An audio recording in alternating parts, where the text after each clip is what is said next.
Ka Sorkar Pdeng kala Pyllait ya ka installment ka bakhadu jong ka scholarship ka bakot prapusan pon news pa nyup kendai kelur hapo jong ka scheme umbrella scheme of post matric scholarship for ST students for the academic session 2023-2024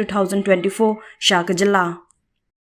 Haba pentip ya kene Menteri Rangba ke jela Konrad ke sangma ulaong. Ngas ngokumen shibun ban pentip menta kesengi ba ke Sorkar Pdeng kala Pyllait ya ka installment ka bakat du jong ka scholarship ka bakot syaka prapusan pon news pa nyop kendai kelur hapo jong ka scheme umbrella scheme of post matric scholarship for the ST students for the academic session 2023-2024.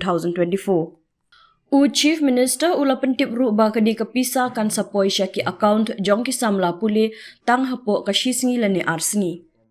Ula ong baya kini ka installment ka bakhadu bala Pyllait ne kesengi on sam syaki arpunyo ajar laispa arpunyo ngut ki samla puli.